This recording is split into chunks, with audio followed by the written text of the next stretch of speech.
도덕법과 제사장 특약. 예, 오늘 이걸 봅니다. 먼저 또 도덕법이 18에서 19장에 나와 있는데요. 여러분 레위기의 핵심 구절이 있어요. 레위기의 핵심 구절은 뭡니까? 레위기의 핵심 구절은 예전에 제가 말씀드렸는데 여기 내가 동그라미 하니 너희도 동그라미 하라. 예, 뭐죠? 뭐가 들어가야 됩니까? 예, 적으세요. 내가 거룩하니 너희도 뭐하라? 거룩하라. 레위기 11장 44절 보면 나오죠.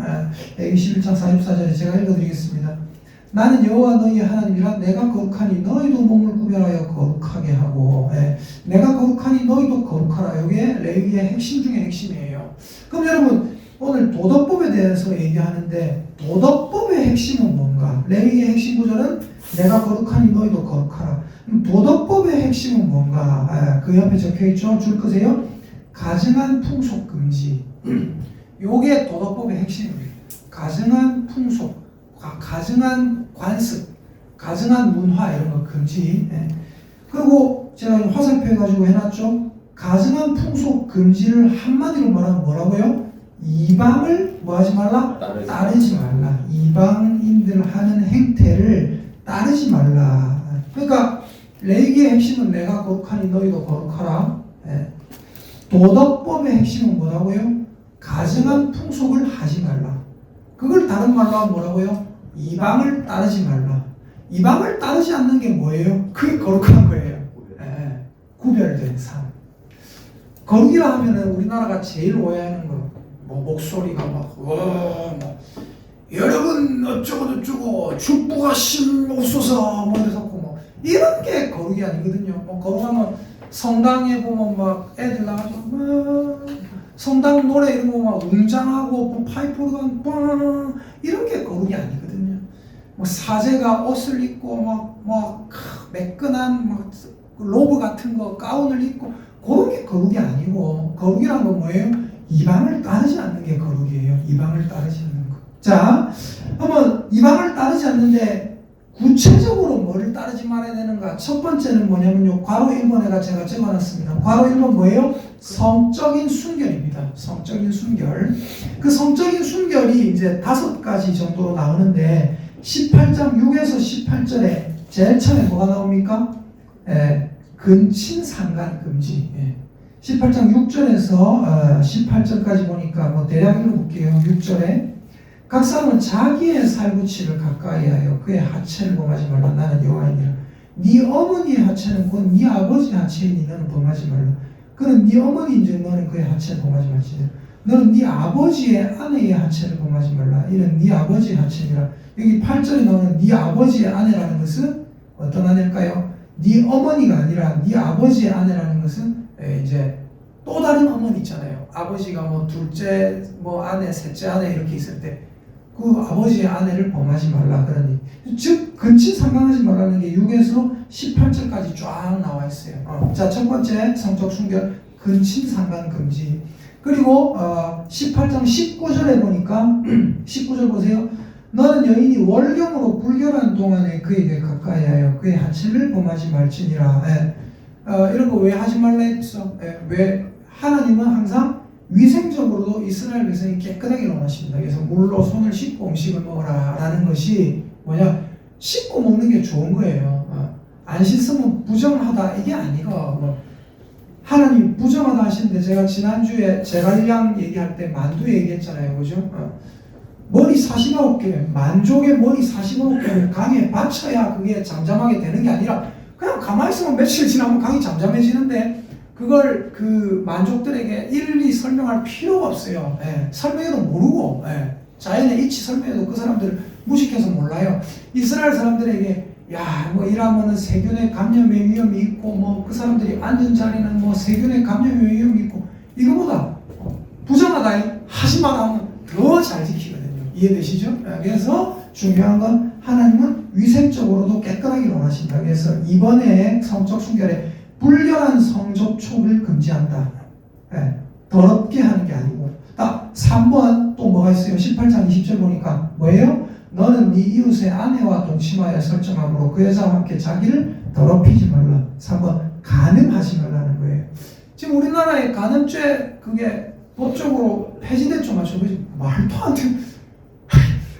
제가 그 보고 너무 웃긴 게 간음죄 폐지해가지고 사람들이 그 논리를 내세운 게 있잖아요. 사랑은 죄가 될 수 없다. 그 사랑 아니거든요. 네, 잘못된 거잖아요, 그죠? 그래서 성경적으로는 절대로 간음죄 폐지가 말도 안 되는 거다. 아무리 폐지됐어도 성경적으로는 18장 20절 네 이웃의 아내와 동침하면 안 된다. 그래서 성적 순결, 첫 번째 근친상간 금지, 두 번째 불결한 성접촉 금지, 세 번째 간음하는 것 금지, 네 번째 뭐 금지예요? 동성애 금지. 18장 22절에 너는 여자와 동침함 같이 남자와 동침하지 말라. 이는 가증한 일이라. 왜 이렇게 적혀있냐면 왜 너는 여자와 동침함 같이 남자와 동침말라라고 적혀있냐면 이스라엘은 남성 문화거든요. 그래서 남자들에게 얘기를 하는 거예요. 남자들에게, 이스라엘의 남자들에게. 그래서 뭐 여자들에게 얘기하면 너는 뭐 남자와 동침함 같이 여자와 동침하지 말라 이렇게 얘기하겠지만 남자들을 중심으로 된 문화이기 때문에 이렇게 기록을 하는 겁니다. 자, 너는 여자와 동침하는 것처럼 남자와 동침하지 말라. 이는 가증한 일이라. 네 번째는 동성애 금지입니다. 이거는 하나님이 하지 말라고 직접적으로 적어놓은 거예요. 자, 그 다음에 다섯 번째 뭐 금지입니까? 수간 금지. 18장 23절 읽어볼까요? 시작. 너는 짐승과 교합하여 자기를 더럽히지 말며 여자는 짐승 앞에 서서 그것과 교접하지 말라. 이는 문란한 일이니라. 왜 이렇게 적었었냐면 이유가 뭐예요? 제가 아까 앞에서 쭉 설명했던 거를 생각하면서 이걸 한번 생각해보세요. 이유가 뭘까요? 이방 사람들이 이런 짓을 했다는 거예요. 이해되십니까? 자, 다시 설명합니다. 거룩은 뭐예요? 내가 거룩하니 너희도 거룩할지니라. 하나님이 하시는 말씀. 거룩해라. 그게 레위기의 핵심이에요. 그럼 거룩은 뭐예요? 이방을 본받지 않는 거예요. 이해되십니까? 가증한 풍속을 따르지 말라. 가증한 풍속을 따르지 않는 게 뭐예요? 이방을 본받지 않는 거예요. 이방을 본받지 않으면 그게 뭐예요? 곧 거룩이에요. 구별된 생활. 너희가 그 땅에 이제 들어가 살 건데 가나안 땅에 들어가 살 건데 이러한 것들을 하지 말라. 구체적으로 얘기했는데 그 구체적인 것들이 결국 왜 얘기하는 거예요? 그 이방 사람들이 이러고 살았다는 거예요.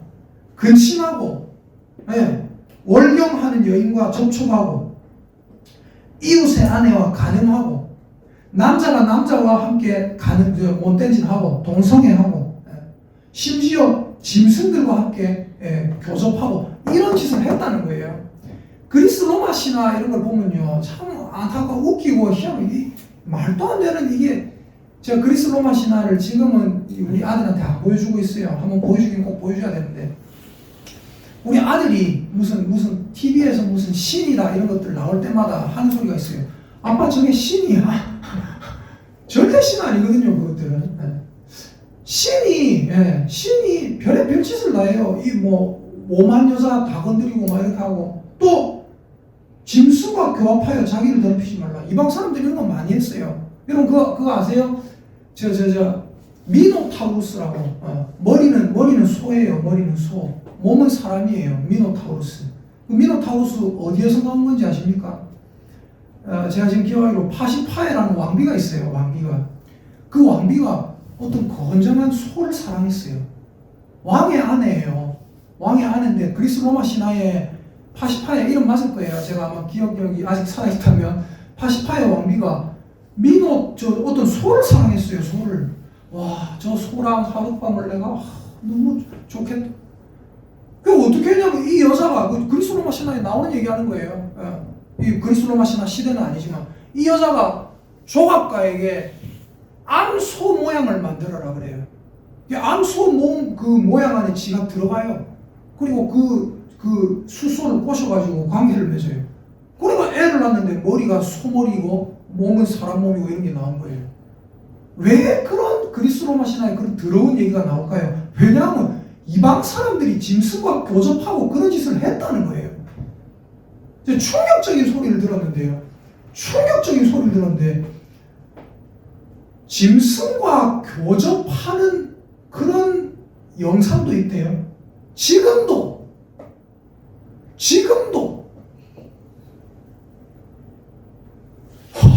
충격적이지 않습니까? 짐승과 교접하는 그런 영상을 무슨 포르노 그런 데서 본대요. 조금 죄송하지만 미친 거 아닙니까? 세상이 미쳐도 그 정도까지 미치면 안 되잖아요. 그잖아요. 실제로 그렇게 한대요. 이방 사람들이 그런 것이 있으니까 하나님이 딱딱딱딱 해가면 너희는 이런 거 절대 안 된다. 이해되시죠? 그렇게 해야 너가 거룩한 거다. 너희는 내 자녀이기 때문에, 너희는 내 친구이기 때문에 너희는 뭐 해야 된다? 거룩해야 된다. 그 얘기 하시는 겁니다. 그래서 첫 번째 도덕법은 뭐예요? 이방을 따르지 않는 핵심은 첫 번째 성적인 순결입니다. 이런 것을 금지하시는 이유가 있어요. 이게 핵심입니다. 여기 이런 5번 밑에 이런 것을 금지하시는 이유 여기에 줄 꺼놓으시고 별표 해보세요. 별표 많이 해보세요. 18장 24에서 30절 보시면 잘 보세요. 이거 중요합니다, 여러분. 자, 레위기 18장 24에서 30절까지 쭉 한번 읽어볼게요. 자, 레위기 18장 24에서 30절까지 쭉 읽어보겠습니다. 시작. 너희는 이 모든 일로 스스로 더럽히지 말라. 내가 너희 앞에서 쫓아내는 족속들이 이 모든 일로 말미암아 더러워졌고 그 땅도 더러워졌으므로 내가 그 악으로 말미암아 벌하고 그 땅도 스스로 그 주민을 토하여 내느니라. 그러므로 너희 곧 너희의 동족이나 혹은 너희 중에 거류하는 거류민이나 내 규례와 내 법도를 지키고 이런 가증한 일에 하나라도 행하지 말라. 너희가 전에 있던 그 땅 주민이 이 모든 가증한 일을 행하였고 그 땅도 더러워졌느니라. 너희도 더럽히면 그 땅이 너희가 있기 전 주민을 토함같이 너희를 토할까 하노라. 이 가증한 모든 일을 행하는 자는 그 백성 중에서 끊어지리라. 그러므로 너희는 내 명령을 지키고 너희가 들어가기 전에 행하던 가증한 풍속을 하나라도 따름으로 스스로 더럽히지 말라. 나는 너희의 하나님 여호와이니라. 여기 보면 재미난 말이 있습니다. 25절 보세요. 24절 25절 보니까 내가 너희 앞에서 쫓아내는 족속들이 이 모든 일로 말미암아 더러워졌고 그 땅도 더러워졌으므로 내가 그 악으로 말미암아 벌하고 그 땅도 스스로 그 주민을 토하여 내느니라. 그리고 27절 28절 보니까 28절 보세요. 28절 너희도 더럽히면 그 땅이 너희가 있기 전 주민을 토해내는 것처럼 너희들도 토해낼까 하노라. 이렇게 적혀있죠. 맞습니까? 무슨 말이냐면 제가 지난번에 이 말씀 드렸습니다. 사람들이 죄를 범함으로 어디가 더러워져요? 땅이 더러워지고 사람들이 죄를 범함으로 어떻게 돼요? 하늘도 더러워져요. 우리 죄가 하늘에 상처나야 돼. 그리고 사람들이 죄를 범함으로 지난주에 아주 충격적인 말씀 드렸죠. 속죄소가 더러워집니까? 안 더러워집니까? 더러워져요. 그래서 어떻게 돼요? 속죄소를 위하여 또 속죄해요. 그 언약 궤를 위하여 또 속죄한다고요. 왜? 인간들의 죄가 거기에 1년 동안 쌓인다는 거예요. 1년 1차 들어가서 그것을 위하여 속죄한단 말이에요. 쉽게 말해서 인간들의 죄 때문에 땅도 더러워지고 하늘도 더러워지고 하나님의 보좌 앞까지 더러워진다는 거예요. 이해되십니까? 그러면 이제 어떻게 되는 거예요? 죄가 너무 더러우니까 하나님이 인간을 심판할 수밖에 없는 거예요. 죄가 너무 더러우니까 땅은 어떻게 한다고요? 토해낼 수밖에 없는 거예요. 그래서 그 가나안 아모리인의 죄악이 아직 관영치 아니함이니라 저번에 창세기 때 봤죠. 아모리인의 죄악이 꽉 차니까 이제 어떻게 됩니까? 하나님이 그들을 벌한다가 아니라 땅이 그 주민을 원하지 않아서 토해내버려요. 그러니까 너희는 그 땅에 들어가서 그 땅에게 버림받지 않도록 이러한 죄를 짓지 말라 이 얘기입니다. 이해가 되시면 아멘. 네. 이해가 되시면 아멘. 땅이 너희를 토해낸다 그렇게 하면. 그래서 하지 말라는 거예요. 이런 것을 금지하시는 이유가 뭐예요? 자, 밑에 화살표, 맨 밑에 화살표입니다. 네. 뭐라고 적혀 있어요? 너희도 원주민들처럼 될 수 있다. 다른 말로 하면 뭐예요? 너희도 땅에게 토해질 수 있다. 그러므로 성적으로 순결해야 된다. 그것들은 이렇게 더럽기 때문에 땅에게 토해짐을 받아서 너희가 그 땅에 들어가는 거다. 그 얘기예요. 그래서 여러분 잘 생각해보세요. 모든 게 연결되어 있다니까요. 하나님 하시는 말씀이 뭐예요? 너희가 선하기 때문에 그 땅에 들어갔다 생각하느냐, 너희가 큰 민족이라서 그 땅에 들어갔다 생각하느냐 아니라 너희는 모든 민족 중에 가장 적은이라 하면서 뭐라고 해요? 너희가 선해서 들어가는 게 아니라 그들의 악으로 말미암아 너희가 그 땅에 들어가다 그러거든요. 제가 예전에 십계명 얘기할 때 하라도 중요한데 가장 중요한 게 뭐예요? 하지 말라. 죄 안 짓고 사는 게 더 중요해요. 선한 일 하나를 하려고 하는 것보다 죄를 안 지으려고 노력하는 게 더 중요하단 말이에요. 왜요? 죄 지으면 땅이 우리를 토해버린다니까요. 가인의 죄 때문에 땅이 토해버립니다. 에덴 동산에서 아담의 죄 때문에 땅이 토해버립니다. 그게 핵심이에요, 핵심. 자, 그래서 우리도 땅에 토해질 수 있기 때문에 빌립보서 2장 12절에 뭐라고 했어요? 두렵고 떨림으로 너희 구원을 이루라. 두렵고 떨림으로 너희 구원을 이루라. 자, 첫 번째는 성적 순결이고 두 번째는 뭐예요? 무슨 순결이에요? 생활의 순결이다. 생활의 순결은 19장에 잘 나옵니다. 19장 3절을 보시면요. 19장 3절. 너희 각 사람은 부모를 경외하고 나의 안식일을 지키라. 나는 너희의 하나님 여호와이니라. 첫 번째 생활의 순결 뭐예요? 부모 공경, 부모 공경. 두 번째 생활의 순결 19장 4절에 나옵니다. 뭐예요? 너희는 헛된 것들에게로 향하지 말며 너희를 위하여 신상을 부어 만들지 말라. 두 번째는 뭡니까? 우상 금지, 우상 금지. 세 번째 뭐의 순결요? 예배의 순결. 19장 5에서 8절 보면 너희는 화목제물을 여호와께 드릴 때에 그 다음에 읽어봅시다. 자, 19장 5절 너희는 화목제를 여호와께 드릴 때에 뭐라고 드리라고요? 기쁘게 받으시도록 드리고. 이게 무슨 말입니까? 무슨 말입니까? 하나님이 정해준 방법대로 예배드리라 이거예요. 하나님이 정해준 방법대로 예배드리지 않으면 하나님께서는 그 예배를 안 받으신다. 즉 너희들은 생활이 순결해야 되는데 생활의 순결에서 예배를 정해진 방법대로 드리는 것, 그것이 너희들의 생활의 순결이 될 것이다. 자, 네 번째 뭐예요? 이웃과의 관계에 대해서 19장 9절에서 18절까지 쭉 나와 있는데, 자, 이웃과의 관계에 대해서 첫 번째 19장 9에서 10절에 뭐가 나와 있습니까? 너희가 너희 땅에서 곡식 거둘 때에 너는 반 모퉁이까지 다 거두지 말고 떨어진 이삭도 줍지 말고 네 포도원의 열매를 다 따지 말고 네 포도원에 떨어진 열매도 줍지 말고 가난한 사람과 거류민을 위하여 버려두라. 나는 너희 하나님 여호와이니라. 뭐예요? 첫 번째 뭐예요? 이웃과의 관계에서 구제할 수 있으면 구제해라는 거예요. 많이 구제해라. 사람들이 먹을 수 있도록 포도나무 열매도 다 따지 말고 놔둬라. 두 번째 여기서 이제 구제하는데 포도나무 열매를 다 따지 않고 그냥 놔뒀다. 떨어지는 이삭을 다 줍지 말고 놔뒀다. 요거는 뭐예요? 사실 소극적인 구제거든요.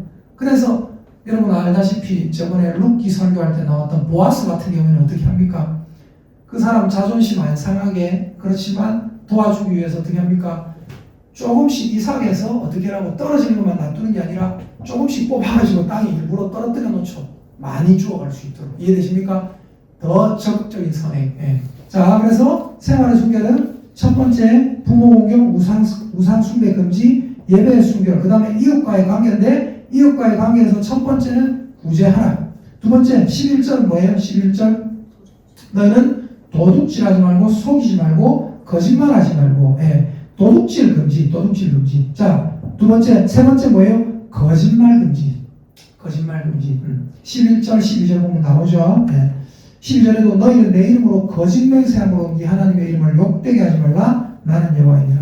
그 다음에 또 뭐가 있냐면 갑질 금지가 있습니다. 13절, 14절 보세요. 13절, 14절, 19장 13절, 14절 읽어봅시다. 시작. 너는 내 이웃을 억압하지 말며 착취하지 말며 품꾼의 삭슬 아침까지 밤새도록 내게 두지 말며 너는 기먹은 자를 저주하지 말며 메인 앞에 장애물 놓지 말고 네 하나님을 경외하라. 나는 여호와이니라. 아멘. 예수님 믿는다는 장로님들 중에, 예수님 믿는다는 집사님들 중에 교회에서는 아주 좋은 사람으로 뭐 이렇게 뭐 꼽히고 뭐 교회는 헌금도 하고 그러지만 자기 직장에서 갑질하는 사람들 많습니다. 그죠? 그 뭐예요? 오래 못 갈 짓 하고 있는 거예요.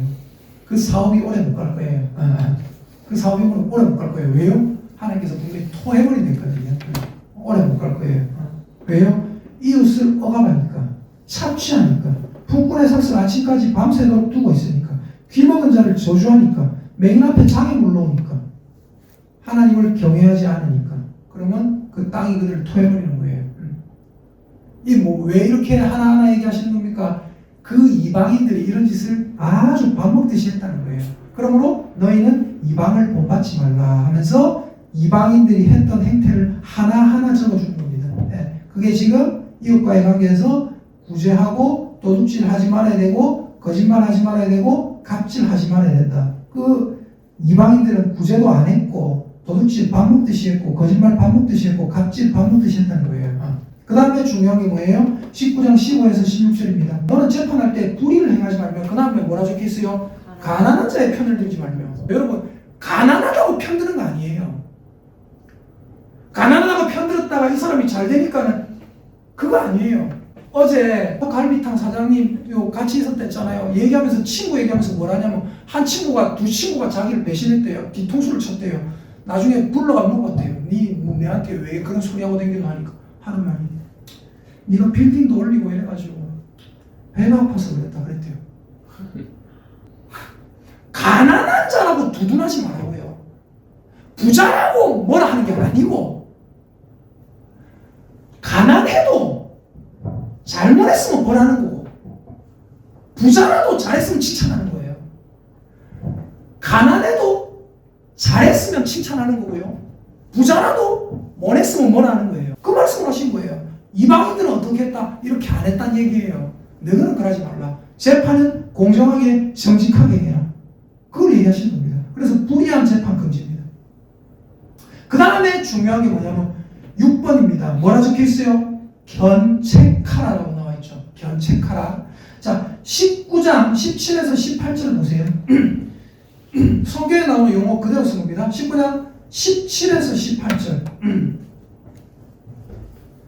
자, 함께 읽어보겠습니다. 시작. 너는 내 형제를 마음으로 미워하지 말며 내 이웃을 반드시 견책하라. 그러면 네가 그에 대하여 죄를 담당하지 아니하리라. 여기서 중요한 게 뭔지 아세요? 네 형제를 마음으로 미워하지는 않지만 네 이웃이 잘못했을 때 어떻게 하라고요? 견책하라. 견책이 뭐예요? 견제하고 책망하는 거예요. 견책이라는 건 뭐냐면 그가 회개할 수 있도록 야단치는 거예요. 제가 교회의 세 가지 표징을 얘기했죠. 참된 교회의 세 가지 표징. 참된 말씀과 성찬, 세례의 시행. 그 다음 세 번째 뭐예요? 권징입니다. 권하고 징계하는 게 없으면 교회가 아니에요. 예를 들어서 집사님 우리 교회 헌금을 많이 내신다고 해서 또 목사한테 잘해준다고 해서 뭐라 할 게 있는데 뭐라 안 하고 있어요. 미안하지만 목사 아닙니다.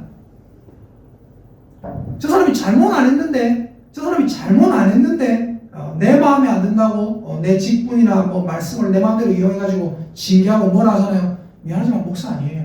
미안하지만 교회 아니란 말이에요. 중요한 건 뭐예요? 잘못했을 때 네 이웃을 반드시 견책하라. 반드시 견책하지 않으면 어떻게 돼요? 잘 보세요. 17절. 너는 네 형제를 마음으로 미워할 필요는 없고 네 이웃을 잘못했을 때 어떻게 해라? 반드시 견책하라. 그러면 네가 그에 대하여 뭐하여? 죄를 감당하지 아니하리라. 견책 안 하면 어떻게 된다는 거예요? 그는 그의 죄 때문에 죽을 것이지만 내가 그 피를 네 손에서 찾을 거다 그 얘기예요. 이 말씀 성경에 있는 겁니까? 없는 겁니까? 있죠. 그는 그의 죄 때문에 죽으려니와 나는 그 피를 네 손에서 찾으리라.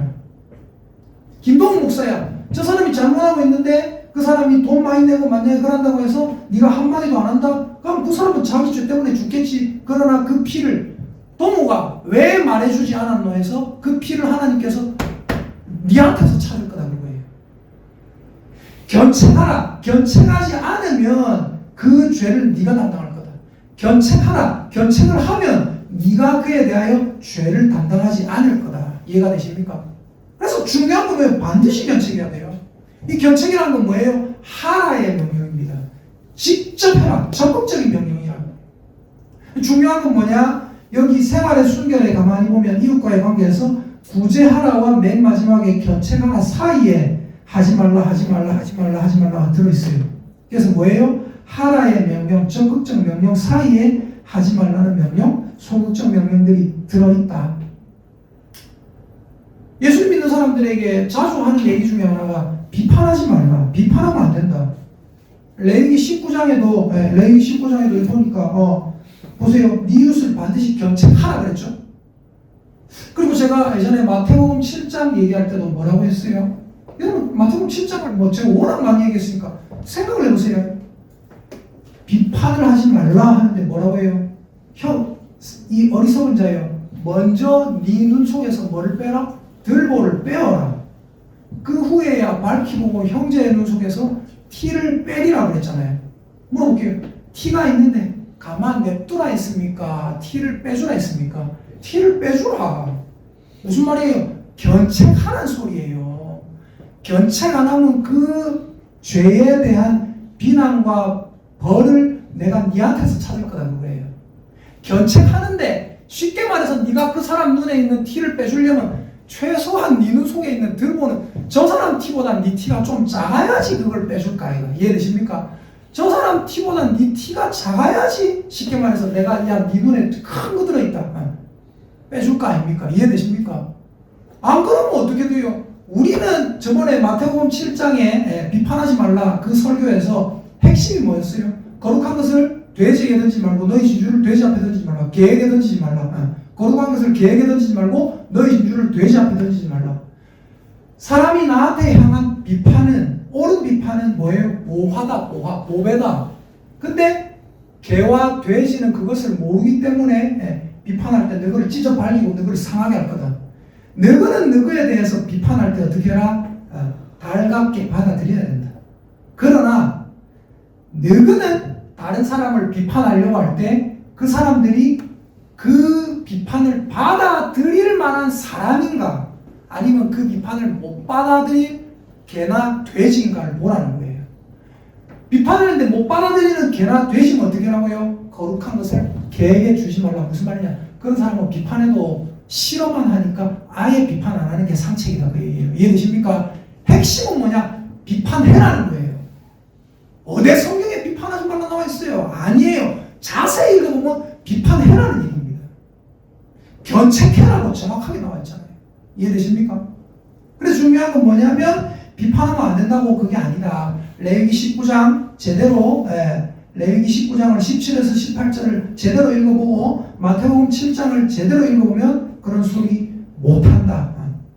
자, 그 외 세부적인 법들은 19장 19절에서 37절까지 나와 있는데 이건 뭐 너무 세부적인 법이니까 예를 들어서 19절 보세요. 너희는 내 규례를 지킬지어다 네 가축을 다른 종류와 교미시키지 말며 뭐 별의별 네 밭에 두 종자를 섞어 뿌리지 말며 두 재료로 집주한 옷을 입지 말며 뭐 이런 것들 이런 거 뭐 별 상관없습니다. 그래서 쭉 그냥 한번 읽어보시면 될 것 같고요. 쭉 읽어보시면 될 것 같고 자 이제 죽일죄라는 게 있어요. 죽일죄 3번입니다. 자, 첫 번째 성적 순결, 두 번째 생활의 순결, 세 번째는 뭐예요? 죽일 만한 죄. 우상에게 자녀를 바치는 자가 있어요. 우상에게 자녀를 바치는 자. 20장 2에서 5절 보니까 20장 2절부터 5절 너는 이스라엘 자손에게 또 이르라 그가 이스라엘 자손이든지 이스라엘에 거류하는 거류민이든지 그의 자식을 몰렉에게 주면 반드시 죽이되 그 지방 사람이 돌로 칠 것이요. 여기 몰렉이라는 신이 있어요. 제가 몇 번 설명드렸습니다. 쇠로 이렇게 이렇게 뜨거운 열 전도체로 만들어져 가지고 손을 이렇게 딱 하고 있어요. 머리는 소예요. 떡 앉아 있어요.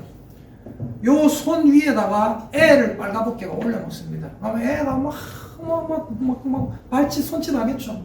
그러다가 속에서 뭘 피워요? 불을 피워버려요. 불을 피우면 어떻게 돼요? 뜨겁게 달궈져서 쉽게 말해서 후라이팬에 구운 생선이나 고기처럼 내가 애가 죽습니다. 그러면서 지 자식을 몰렉에게 그렇게 바치는 풍습들이 있었다는 얘기예요. 우리나라 뭐 선화 같은 데도 보면 그런 거 있잖아요. 전설 같은 거 보면 뭐 사람을 바친다, 어디에 가가 바친다. 이방인의 풍습 중에 그런 게 있었다는 거예요.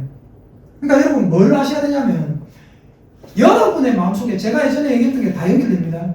여러분의 마음속에 갑자기 어떤 계시가 떠오른다 합시다. 예를 들어서 내가 내 사랑하는 아이를 하나님께 후라이팬에 구워 바쳐야 되겠다. 바쳐야 되겠다. 막 생각이 떠올라요. 생각이. 여러분 마음속에 계속 떠올라요. 계속. 그럼 그 실행하면 됩니까? 안 됩니까? 안 돼요. 왠지 아세요? 성경적이지 않으니까. 하나님 뭐라 하셨어요? 나는 피를 즐겨하는 신이 아니다 하셨고 하나님이 아브라함에게 이삭을 바치라 했잖아요. 해놓고 하나님이 그렇게 하라 하셨어요? 아니죠. 결국 하지 마라. 아브라함 왜 이러노? 하나님이 아브라함 이삭을 바치려고 망설임 없이 찍으려고 하니까 하나님이 어떻게 하십니까? 아브라함. 하나님이 다급하게 사람을 그렇게 두 번 연거푸 부르신 적이 없습니다. 그냥 하나님 항상 그 이집트 왕자 이름 보면 모세스 진짜 어제 다시 한번 보니까 그 뭐죠? 가시떨기에 떨기나무에서 불이 쫙 나오는데 모세가 가니까 목소리도 달라요. 에코가 얼마나 모세스.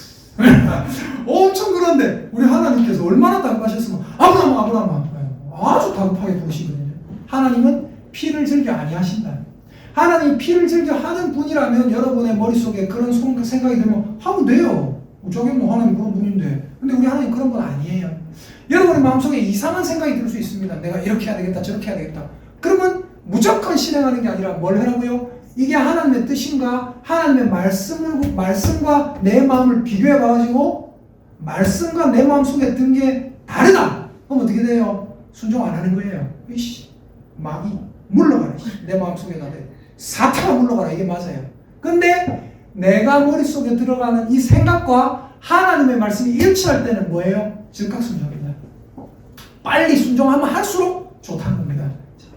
자, 그래서 우상에게 자녀 바치면 안 됩니다. 그리고 죽일 죄, 미신을 따르고 무당 따르는 거 20장 6에서 8절 보면 나옵니다. 무당, 박수무당, 굿 뭐 이런 거 하는 거 죽일 죄입니다. 그 다음에 3번에 20장 9절에 부모를 저주하는 자 죽일 죄입니다.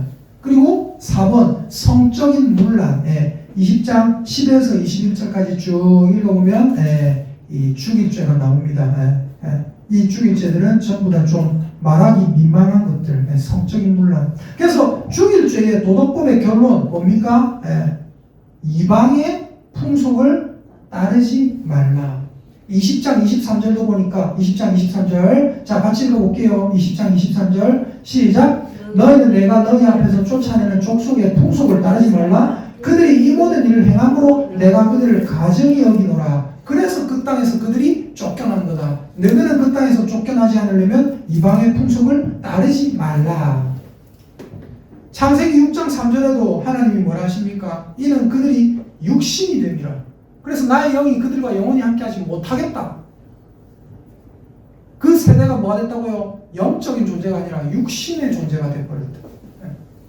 그들과 섞여 살게 됐다는 거예요. 아무 분별 없이. 그래서 하나님이 그들을 치시는 겁니다. 자, 로마서 12장 2절이 뭘까요?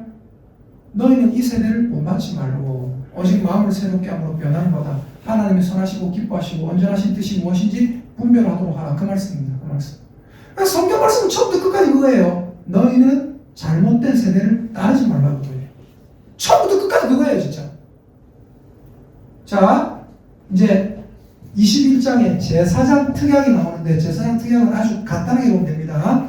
21장에 이 제사장이 지켜야 될 규례에 대해서 여러 가지 얘기하고 있는데요. 자, 21장 4절을 읽어볼까요? 4절. 자, 같이 읽어보겠습니다. 21장 4절 함께 읽습니다. 시작. 제사장은 그의 백성의 어른인즉 자신을 더럽혀 속되게 하지 말지니라. 제가 예전에 계속 그런 얘기 했잖아요. 생각해보세요. 땅에 있는 자를 아버지라 해라 하지 마라. 하지 마라. 너희 아버지는 하나이니 하늘에 계신 이시니라 그랬죠. 근데 이거 보니까 좀, 야, 제사장은 그의 백성의 어른이다. 그 제사장은 자신을 더럽혀 속되게 하지 말라. 아까 집사님하고 얘기하면서 뭐 이런저런 얘기했지만은 어떤 목사가 그러더래요. 하나님은 목사 편이다 그러더래요. 무슨 그런 말도 안 되는 소리가 있어요. 하나님 목사 편이 아니고 하나님은 하나님의 말씀을 바르게 따르는 성도 편이에요. 무슨 하나님이 목사 편이에요? 누가 이런 얘기겠습니까? 바로 그분이 얘기하시죠. 최근에. 여러분, 제사장은 그의 백성의 어른이다. 이게 무슨 소리일까요? 무슨 소리냐면, 이거 보세요. 4절 보세요. 제사장은 그의 백성의 어른인즉 얘가 괄호 적혀있죠. 괄호 1번. 보입니까? 괄호 1번. 저 밑에 내려가니까 뭐라 돼 있어요? 남편이라 돼 있죠. 제사장은 그의 백성의 어른이라는 것은 쉽게 말해서 그 백성의 정치 지도자라고 얘기해요. 영어로 하면 chief예요. chief. CEO 할 때 chief. 그리고 여기서 그의 백성의 어른인즉 이거를 다른 말로 하면 뭐예요? 그의 백성의 남편이라는 얘기예요. 쉽게 말해서 여러분 우리 이제 개신교는 목사가 결혼도 하고 하잖아요, 그죠? 근데 저 성당에는 신부가 결혼 안 하잖아요, 맞죠? 왜 결혼 안 하는지 아세요? 왜 결혼 안 할까요? 뭐 하나님께 바치신다. 원래 제사장은 결혼했어요. 그러니까 사람들이 이걸 알아야 돼. 신부들은 결혼 안 하잖아요, 그죠? 근데 여쭤볼게요. 신부들은 결혼 안 하는데 왜 결혼 안 하냐면 그들의 생각은 그거예요. 하나님과 우리는 결혼했고 하나님의 백성들과 결혼했기 때문에 우리는 아버지고 신부, 신앙의 아버지고 우리는 쉽게 말해서 이 백성들의 남편이기 때문에 우리는 결혼 안 한다. 그런 생각이거든요. 물어볼게요. 제사장은 그의 백성의 어른인 즉 이게 뭐예요? 제사장은 그 백성과 결혼했다 그 소리거든요. 제사장은 영적으로 이스라엘 백성과 결혼했기 때문에 가장이기 때문에 자신을 남들보다 더 특별하게 해야 되고 더럽히면 안 된다 그 얘기거든요. 물어봅시다. 제사장 결혼했어요 안 했어요? 했어요. 그러니까 어이가 없는 거라. 제사장도 남편이라고 했는데 제사장 결혼했단 말이에요. 근데 뭐 목사가 예를 들어서 하나님 그냥 완전 하나님께 바칩니다 해가지고 사도 바울처럼 평생을 결혼 안 하고 독신으로 하나님께 바치면 그건 가장 귀하겠죠. 근데 우리가 그렇게 살 수 있는 사람이 잘 없다. 그렇기 때문에 결혼해요. 잘못된 게 아니거든요. 제사장들도 결혼했다고요. 근데 그거 가지고 우리는 옳은데 너희는 그러다 이렇게 하면 안 된단 말이에요. 제사장들도 결혼했는데. 그래서 여기서 제사장은 그의 백성의 어른이란 말은 제사장은 그의 백성의 치프다. 쉽게 말해서 뭐냐 CEO 같은 개념이에요. 쉽게 말해서 정치 지도자다. 정치 지도자인데 손가락질 안 당하게 자신을 더욱더 더럽히지 말고 깨끗하게 해야 된다. 그러니까 이게 제사장에게 좋은 거라고 했어요? 아니라고 했어요? 짐이 된다고 했죠. 더 어려운 거예요 사실 제사장한테는. 그리고 뭐예요? 다른 말로 하면 어른이란 말도 되지만 정치 지도자란 말도 되지만 또 뭐가 돼요? 남편이란 말이에요. 제사장들은 나의 신부다 그래 안 했고 제사장들은 너희들의 남편이다. 백성들의 남편이다. 무슨 말이에요? 남편이 집안의 가장이잖아요. 맞죠? 보통 집안에서 여자들이 하는 대로 결정하는 가정도 있지만 대부분 남편의 뜻대로 가는 가정이 많잖아요. 맞죠? 제사장은 그 백성과 결혼한 남편이다. 그 백성들이 일을 보고 있다. 그러므로 어떻게 해야 된다? 더 거룩해야 된다. 어려운 거예요. 이게 무슨 특권을 얘기하는 거 맞습니까? 아니에요. 절대로. 제사장의 특권 하나도 없습니다. 그래서 그의 백성의 어른이란 말은 특권을 얘기하는 게 아니라 의무를 얘기하는 거고 제사장한테는 더 힘든 거예요 사실. 자 그래서 중요한 게 뭐냐? 제사장은 그의 백성의 어른이라는 의미를 제가 설명을 드렸고 마지막 읽어봅시다. 맨 밑에 있는 글자 시작. 흠 있는 자는 제사장이 될 수 없다. 흠 있는 자는 제사장이 될 수 없다. 그래서 이 뒤에 보면 흠 있는 자는 이제 이거 읽고 마칠 거예요. 레위기 21장 17절 보세요. 17절, 18절 쭉 보면요. 레위기 21장 17절, 18절 쭉 봅시다. 시작. 아론에게 말하여 이르라. 누구든지 너의 자손 중 대대로 육체에 흠이 있는 자는 그 하나님의 음식을 드리려고 가까이 오지 못할 것이니라. 누구든지 흠이 있는 자는 가까이 하지 못할지니 곧 맹인이나 다리 저는 자나 코가 불한 자나 지체가 더한 자나 발 부러진 자나 손 부러진 자나 등 굽은 자나 키 못 자란 자나 눈에 백막이 있는 자나 습진이나 버질이 있는 자나 고한 상한 자나 제사장 아론의 자손 중에 흠이 있는 자는 나와 여호와께 화제를 드리지 못할지니 그는 흠이 있은즉 나와서 그의 하나님께 음식을 드리지 못하느니라. 흠 있는 자는 뭐가 못 된다? 제사장이 못 된다는 거예요. 흠 있는 자는 근데 그 흠의 범위는 아까 말했듯이 뭐 키 작은 자도 있고 코가 불안전한 자도 있고 맹인들도 있고 지체가 더한 자는 손가락이 5개가 있어야 되는데 6손이 있다든지 손가락이 1개 더 있다든지 이런 자들은 뭐 한다고요? 하나님 앞에 음식을 드리려고 가까이 오지 못할지니라. 누구에 대해서? 아론의 자손 제사장들에 대해서. 쉽게 말해서 아론의 자손 제사장 중에 손가락 6개 있는 사람이 하나님 앞에 지성소에 들어와 있지 못한다는 거예요. 이해되십니까? 근데 이 이스라엘 사람들은 어떻게 했어요? 정말 웃긴 거예요. 이스라엘 사람들도 여러분 성전 미문에 앉아있는 안전뱅이 아시죠? 그 사람 맨날 성전 미문에 앉아있어요. 그 성전 미문에 왜 앉아있는지 아십니까? 성전에 못 들어가. 왜요? 안전뱅이라서. 다리가 불안전한 자거든. 그래서 그 다리가 불안전한 자에게 베드로와 요한이 와가지고 이렇게 보니까는 한 푼 줄란가 이렇게 보잖아요. 우리를 주목하여 보라. 봅니다. 보니까 어떻게 해요? 은박한 건 내게 없거니와 내게 있는 것으로 내게 주는 곧 나사렛 예수 그리스도 이름으로 일어나 걸으라 하고 오른손을 잡아 일으키니까 발과 발목이 힘을 얻고 뭐가 됐어요? 완전한 자가 됐어요. 이 사람이 완전한 자가 되자마자 한 게 뭡니까? 같이 성전에 뛰어서서 들어가요. 와, 여가 성전이구나. 왜요?